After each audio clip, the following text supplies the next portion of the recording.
bankiga dhexe ee Soomaaliya iyo gudoomiyaha gobolka Banaadir ayaa dhawaan mar kale ka digay inay ku sirmaan shirkadahan sheeganaya inay ka shaqeeyaan suuqa sarrifka lacagaha qalaad ee Forex kuwaasi oo faa'iidooyin badan ku soo xirogelinaya macaamiishooda. Saraakiisha dawladdu waxay nooca ganacsigan ku tilmaameen bonus scheme kaasi oo ah in lacag laga qaaday macmiil la siiyo qof kale iyadoo lacagaha lagu maamulayana ay ku xiran yihiin inta macaamiil ee cusub ee mar walba lagu qancinayo inay lacaga ku soo darsadaan ganacsigan oo ku salaysan hab khiyaano ah sida ay saraakiishu sheegeen.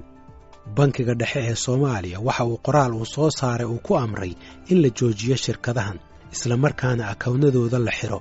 hase yeeshee galka baaristu waxa uu ogaaday inay shirkadahani ay sii shaqeeyaan inkastoo laba fariimood oo kala duwan ay ka soo baxeen bankiga Soomaaliya isla markaana ay u muuqato inay iska dhigatirayaan amarkii bankiga dhexe.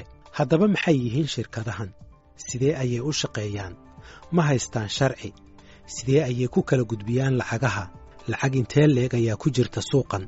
maxay yihiin waxyaabaha sharci darrada ah ee looga shakisan yahay inay ku lug leeyihiin? maxaa ka jira in faa'iidada badan ee ay macaamiisha u sheegayaan ay dhab ahaan tahay mid ka soo baxday lacagta ay maalgashadeen? galka baaristu waxa uu la xiriiray mas'uuliyiin ka tirsan dawladda oo kala duwan oo ay ku jiraan kuwa amniga, kuwa lacagaha. waxaa kaloo galka baaristu uu waraystay dad lacaga gashtay shirkadahan Forex iyo weliba kuwa ka shaqaysta shirkadahan iyo khubaro madax bannaan. jawaabaha soo baxayna waxay muujinayaan in shirkadahani ay ku shaqeeyaan qaab uu mugdi ku jiro iyo inay lacagaha ku kala wareejiyaan qaab aan sharci ahayn iyo in lacagaha ay aruuriyaan aan looga shaqaynin gudaha Soomaaliya iyo inaysan shirkadahani u sheegin macaamiishooda in lacagaha ay siinayaan aysan ahayn kuwa ka soo baxay lacagtooda oo la geliyay ganacsiga balse ay yihiin lacago laga qaaday macaamiil kale oo cusub iyo in shirkadahani kala wareejinta lacagahooda aysan ku wargelinin dawladda Soomaaliya taasi oo ku qasbi karta inay la macaamilaan dad aan sharciyad u haysanin kala wareejinta lacagaha. Maxamed Mukhtaar Ibraahim waa wasiirkii hore ee batroolka Soomaaliya haatanna waxa uu madax ka yahay macadka maamulka iyo maareynta dadweynaha ee CPAM oo fadhigiisu yahay magaalada Muqdisho. runtii waxaan loo yaqaano Forex-ka caalamka oo dhan ay ka jiraan macnaha wadan gooni ah kama jiraan maadaama internet based ay tahay wadan walba oo dunida kamid ah shirkadaas uu la xiriiri karaa. laakiin waxa muhiimka macnaha waxay tahay shirkada joogta Soomaaliya ee tiraahda waxaan ka ganacsadaa arrimaha lacagaha ama waxaan ahay dalaal lacagaha ah waxaa loo baahan yahay in ay ruqsad ka haystaan wadanka ay joogaan. sidoo kale marka waxa badanaa laga rabaa shirkadahaas noocaas ah inay maraan hanti dhowr oo hubinaya inay lacagahaas si fiican u maamuleen. sidoo kale waa inay u sheegaan dadka ay lacagaha ka qabanayaan khatarta ku imaan karta. shirkadahani waxay soo shaqaynayeen tan iyo sanadkii 2018. saraakiisha dhinaca dhaqaalaha ee Soomaaliya iyo khubarada dhinaca maaliyaddu waxay aaminsan yihiin ilaa 300 milyan oo dollar inay ka aruursadeen macaamiishooda kala duwan. ilaa xilligaasi waxay sheegeen saraakiishu in lacagahan badankoodu ay waddanka ka baxeen sida ay waddanka ugu soo laabtaanna ay adag tahay. maadaama lacagtani aysan ka shaqaynin gudaha Soomaaliya dawladda Soomaaliya ma xiri karto akawnadaasi sababtoo ah dibadda ayay ku yaalaan. waxay xiri karaan oo keliya akawnada ka furan gudaha Soomaaliya. waxay shirkadahani sheegeen in dilaaliinta joogta waddamadaasi dibadda ah ay akawna u furaan iyo lambar sir ah oo ay ku galaan akawnadaasi si ay ugu kala gedistaan lacagahooda. waxayna dilaaliintu ka qaataan kharash ay kula heshiiyeen inta kalena waxay u dhigaan akawnkaas. shirkadahani waxay ballan qaadaan inay faa'iido ku bixinayaan 35 maalmood gudahood. lacagaha faa'iidada ah ee loo ballan qaado macaamiishuna waxay qaarkood gaarayaan ilaa 70%, ugu yaraanna 20% ama inta u dhaxaysa. saraakiishu waxay sheegeen in lacagta laga qaado macaamiisha cusub la siiyo macaamiishii hore kadibna ay wareegaasi ku socoto si loo kasbado macaamiil cusub iyadoo ay bixinta faa'iidadaasi ku xiran tahay inay kolba macaamiil cusub helaan. mid ka mid a saraakiisha dhinaca maaliyaddu waxa uu ii sheegay in shirkadahan qaarkood ay shaqaalihii ka kaxaysteen bankiyada gaarka loo leeyahay qaarkood si ay ugu shaqaystaan isla markaana ugu qoraan macaamiil cusub. fariimaha ay u gudbinayaan macaamiisha cusub si ay u kasbadaanna waxaa ka mid ah in toddobaad kadib la xirayo qabashada macaamiisha cusub. dadkaasi faa'iidada badan helayana haatan waxay difaacaan shirkadahan iyo adeega ay bixinayaan. shirkadahan Forex-ka ayaa la sheegay inay sidoo kale bartilmaameedsadaan dadka bulshada magaca ku dhex leh si ay u noqdaan safiiro u dooda. qorshahan ayaan istaagayn marba haddii ay helayaan macaamiil cusub iyo lacag cusub oo soo gasha shirkadaha. walaaca ugu weyn ee ay qabaan saraakiisha amniga ayaa ah in lacagahan laga aruuriyey dabaqadda u hoosaysa ee bulshada sida haweenka dukaanleyda ah iyo dadka waratada ah iyo weliba dad kale oo lacaga ka soo daynsaday bankiyada, kan ugu yarna uu maal gashaday $500. sayid cali qaasim maxamed waxa uu ka mid yahay shaqaalaha mid ka mida shirkadaha forex ee ka howlgala magaalada muqdisho.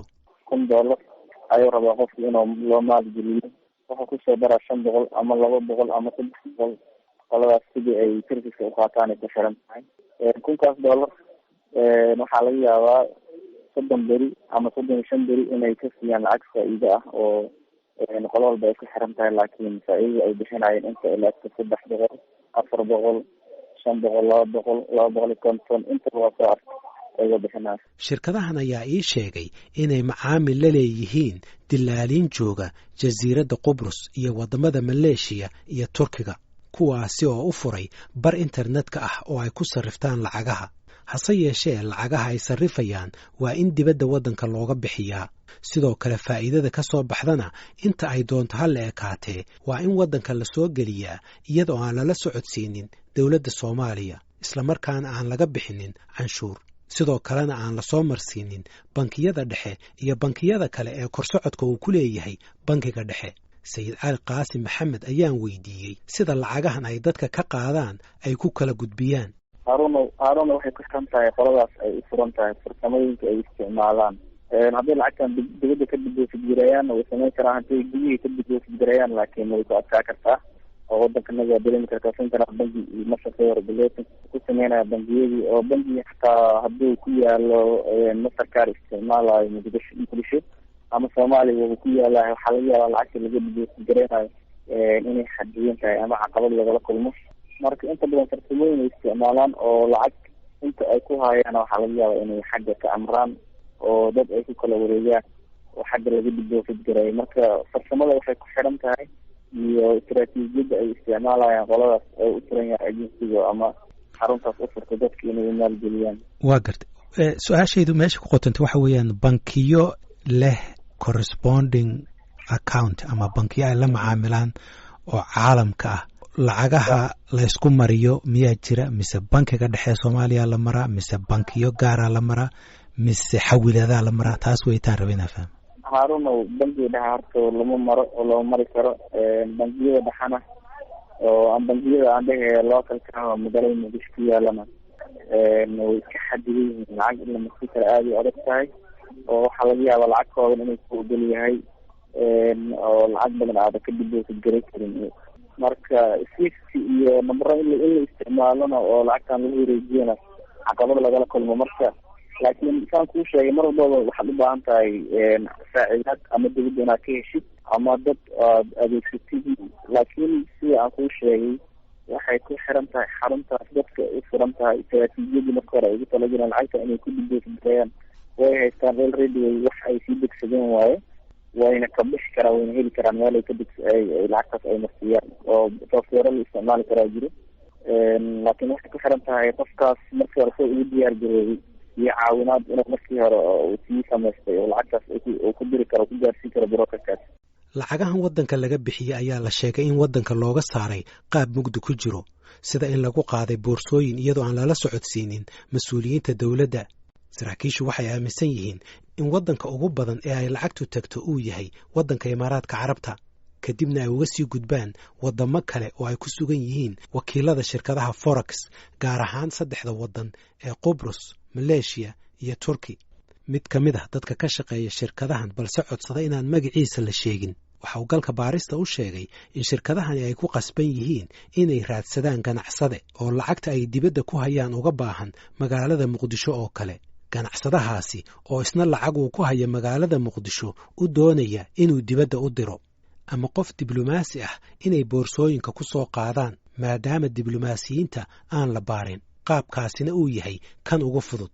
gudoomiyaha bankiga dhexe Cabdiraxmaan Maxamed Cabdullaahi ayaa goor hore uga warramay VOA-da sida uu u arko shirkadahan. annagu ma naqaan dadkan ka ganacsada lacagaha qalaad, waayo dad ma aha dee shati ama license ka haysta bangiga dhexe, ogolaansho ka haysta bangiga dhexe. Ma jiro bangiga dhexe cid uu siiyey shati ay kaga ganacsan karaan waxaan loo yaqaan currency trading ama lacagaha qalaad ee suuqyada caalamiga laga ganacsado. Cid kastay yihiinba waa dad uun dee qaab khayru sharciga ku shaqaysanaya. dabeedsi xilka naga saaran inaan dadka Soomaaliyeed xoolahoodu ku lumin dad aan sifo sharci u haysanin ganacsiga caynkaasa ayaa tallaabadan ka dambeysay in bangiyada loo sheego in ay shirkadaha caynkaasa aanay u adeegin. haddii aad lacagtaada sarrifayso suuq ka sarrifanayso waa arrin adiga ku gaara. haddii aad lacag dad kale sarrifayso oo weliba faa'iido u ballan qaadayso dad aan aqoon u lahayn ganacsigan caynkana oo heshiis sharciyeysan aad la gashi jirin oo shati aad u haysataa jirin oo suuqa aad ka ganacsanaysa lacagta ka qaadaysa yahay suuqii dee bangiga dhexe mas-uulka ka ahaa habmaaliyadeedkiisa, halis baa ku jirta badan. marka laga reebo in qofku dee si khayral-sharciga ku shaqeeyey, haddana inuu dadka hantidooda u ballan qaado waxbaa la helayaa, faa'iido baad ka helaysaa, lacagtaada keen. waajibaadka nasaaran bay ka mid tahay inaan kadib.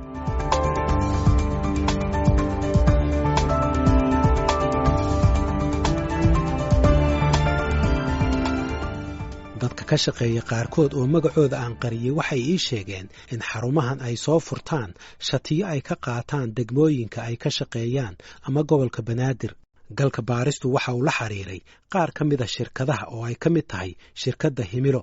mid ka mida shaqaalaha shirkadda oo aan la hadlay waxay ii sheegtay in go'aanka ka soo baxay bankiga dhexe uusan wax saamayn ah u keenin. waxay ii sheegtay markii aan ka dalbaday waraysi in mas'uulka shirkaddu uu mashquulsan yahay. waxaan sidoo kale la xiriiray shirkadda Global Market, waxaana mid ka mida mas-uuliyiintu uu ii sheegay inuu raadin doono mas'uul shirkadda ah oo aan ka waraysto, taasi oo markii dambe suurtogeli weyday. waxaase uu ii sheegay inay iyagu laftoodu la xiriireen dowladda Soomaaliya, ayna u sheegeen inay doonayaan in sharci la siiyo ay ku shaqaystaan. mas-uuliyiinta qaarkoodna ay ugu jawaabeen inaanay xilligan degsanayn shuruucdii maaliyadeed ee ay ku shaqayn lahaayeen. markii shuruucdaas la sameeyana loo yeeri doono, inta ka horraysana ay iska sii shaqaystaan. waa sida uu hadalka u dhigay. waxaa galka baaristu uu sidoo kale la xiriiray qaar ka mid ah dadka macaamiisha ah ee lacagaha ku darsaday shirkadahan. waxaa dadkaasi ka mid ah Cali Cabdulaahi oo maal gashaday 2 shirkadood. aniga markii koobaad suuliyo waxaan ku darsaday 300 oo lacag. dowladda hadalkeeda waad maqashay, waxay tidhi shirkadahan akawnnadoodana waa in la xiraa, lacagahoodana waa in maaragtay la joojiyaa.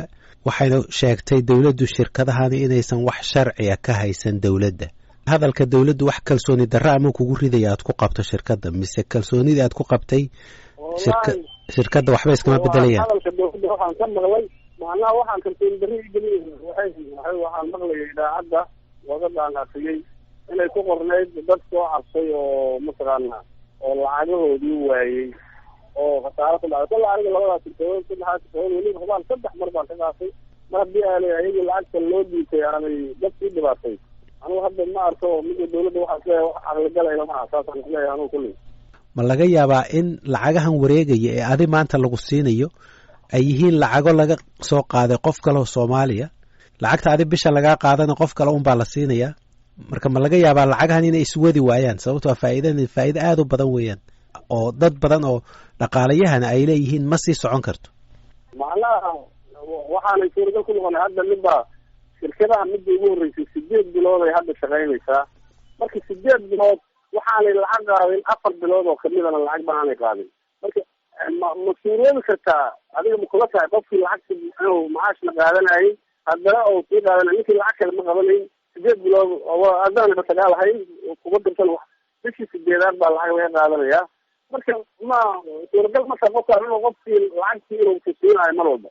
waxaan sidoo kale la xiriiray Cabdulqaadir Maxamuud oo ii sheegay in lacagta uu maal gashaday lagula heshiiyey in laga siinayo 20% faa'iido ah. muddo kadibna waxa uu u tegey shirkad kale oo uu maal gashaday, kuwaasi oo u ballan qaaday 50% faa'iido ah. aniga horta kow yar saaxiibkay ayaa yidhi meeshaan faa'iido leedahay lacag ku darso sidaa u kale ma fahanti. qolada aan ka bilaabana waxaa la yidhaha magaceeda kaamil. marka imisaad ku darsatay lacaga? miya waxaan ku darsay lacag 10 kun ah. waa gartay. lacagtaasna waxaa la yidhi 20% faa'iido leedahay. waa gartay. bishii 20% markii la dhaho waa 2 kun oo lacag oo faa'iido ah. marka niyahow saasaan u gala horta barnaamijka masaanta kulley waqti anigana waa wareystay waxaan niyahow haddii lacagteyda ay qaadato biyaa mas-uuliyiin. waa gartay. ani kulley ma baqaan waxa way u cusub yihiin. marka wuxuu yidhi yarka anaa mas-uulkaayo oo waxaan anigaba ku jiraa oo waa kaasa wax xiladan kuma arkay waa ku jiraa lacagteydana waa sii qaadanayay saas miyaan dhahay haa okay adinbaa mas-uuliga sidii aan ku galay masaas. dawladdu waxay ku doodaysaa warqadeedana waad aragtay waxay ku doodayaan waxay leeyihiin shirkadahani ma haystaan sharci ay ku shaqeeyaan shati ma haystaan liisan ma haystaan haba yaraatee dawladdana kama diiwaan gashanaa taasi miyaysan walaac kugu hayn? shati way haystaan shirkad kastaba shati haystaa shatigeeday kutusaysaa masalan shatiga oo wasaaradda oo ganacsiga. su-aasha isweydiinta le waxa weeyaan qaab aad ku hesho oo sharci ah oo damaanad qaad leh oo lacagtaadii raasamaalka ahayd aad ku hesho ma taqaanaa oo ma lagu siiyey cid meel damaanada lacag meel u taallo hanti meel ay u taallo qaab sharciga ood ku heli karto waxaagii haddii shirkadani ay shaqada joojiso berri ka maalin ma taqaanaa? maya ma aqaana taas lima siin taas meel oo damaanada lima siin. saraakiisha dowladda soomaaliya waxay sheegeen inay jiraan dad badan oo lacagahooda la luunsaday balse aan ku baraarugsanayn. khubarada dhinaca suuqyada lacagaha waxay galka baarista u sheegeen in faa'iidada laga heli karo suuqan aysan ka badnayn 4% markii suuqyadani ay ku shaqeeyaan heerarka iyo sharciyada caalamiga ah oo aysan gaari karin 40% ay sheegayaan shirkadahani. dadka lacagaha ku darsaday shirkadahan ayaa gaaraya kumanaan. tusaale ahaan waxaa la aaminsan yahay inay waddanka ka shaqeeyaan ku dhowaad 90 shirkadood oo forex ah badankooduna waxay degan yihiin magaalada muqdisho balse waxaa ku jira meelo ka mid ah gobollada waddanka qaarkood waxaana mid ka mid a shirkadaha ugu yar oo dhowaan shaqada bilowday ay diiwaan gelisay ilaa 120 qof oo macaamiil ah kuwaasi oo maalgashaday. bankiga dhexe ee Soomaaliya waxa uu shirkadahan faray inaysan lacagtaasi qabanin kuna shaqaynin maadaama aanay ogolaansho u haysanin inay adeeg maaliyadeed qabtaan. suuqyada maalgashiga iyo kuwa saamiyada ayaana xilligan ka oolin sharci lagu maamulo iyadoo weliba suuqan uu ka mid yahay kuwa ugu casrisan balse halis badan ay ku jirto. gudoomiyaha bankiga dhexe ee Soomaaliya Cabdiraxmaan Maxamed Cabdullaahi oo galka baaristu arrinta wax ka weydiiyey ayaa yidhi sidan: ma jirto shaqo forex ah oo laga sameeyo 80% adduunka meelna kama jirto. Soomaaliya sida ay uga jirto iyo cidda heshay iyada caddayn doonta. waxa uu intaas ku daray oo uu yidhi waxaan ugu baaqayaa dadka Soomaaliyeed inaanay ku kadsoomin ama lagu khayaamin ganacsigan inay ka fiirsadaan meesha ay galayso hantidooda ay dhididka iyo tacabka badan ku heleen. dadka maalgashaday qaarkood ayaa sheegaya in ganacsigan ay ka faa'iidaysteen dhalinyaro badan oo ka tahriibi lahaa waddanka iyo kuwo kale oo aan shaqo haynin. haddaba sidee ayay dawladdu u sharciyeyn kartaa shirkadahan? sayid cali qaasim maxamed oo ka shaqeeya mid ka mid a shirkadaha forex ayaan hordhigay qodobkan. number 1 face ugu soo dhuuman dad tiiga ah oo dadkan xoolahooda si fudud ku qaato sumcaddana uga cayaaro si aysan u imaan waa in loo sameeyaa shuruuc. kulley dawladday taas looga baahan yahay waa in u sameysaa dawladda shuruuc dadkaas aysan si fudud dadka xoolahooda qaab aysan ula dhuuman ayagana loogu ogolaadaa inay dadkii una faa'iideeyaan kana faa'iidaystaan. runtii dhalinyaro badan oo maanta tahriibi lahayd dhalinyaro badan oo maanta waxbarasho la-eed haddii ay waxbarasho ka helaan ama ay fursad u heleen inta lacag yar ku darsadaan inay waxna ku dartaan kana noolaadaan waa arrin wanaagsan. haddii dhalinyaro meel wax ka bilaabaan la ay barnaamijka inta barteen ay ku shaqaystaan waa arrin wanaagsan. weliba waxaa aada u fiicnaan lahayd in la heli karo qaab fudud oo dadkan lacagaha markii ay faa'iidaan ay kusoo wareegsan karaan. sida tusaale kale waddankan Kenya oo kale barnaamij waxaa jira qofka marka isla markiiba faa'iido oo lacagtiisa kala bixi karo lira M-Pesa. laakiin Soomaaliya waxaa laga yaabaa in dee wadankii maadaama central banki uusan ama central banki uu shaqeynaa laakiin wadanka xayiraada saaran oo waa ognahay maanta lacag hadii soo gelay waa wax kontaroolan marka oo xawilaadihii iyo qolo walba dhibay ku qabaan maanta lacag inay magaalada Muqdisho ama Soomaaliya inay soo gaarsiiyaan. si ay uga jawaabto lacagaha boorsooyinka looga saarayo waddanka ama lagu soo gelinayo dawladda Soomaaliya waxay soo saartay amar ah in qofka wata lacag ka badan $10,000 uu shaaciyo kuna wargeliyo xarunta wargelinta lacagaha ama Financial Reporting Center oo xilligan shaqaysa si ay ogolaansho u qaataan. Amarkan ayaa soo baxay bishii hore ee Febraayo, waxaana uu toos ula xiriiraa lacagaha ay gudbinayaan shirkadaha Forex, waxaana soo dedejiyey lacagaha ay la baxayaan shirkadaha Forex. waxaa sidoo kale uu amarkaasi farayaa in maalin walba lacagaha la bixinayo loo baahan yahay in ogolaansho laga qaato xaruntaasi.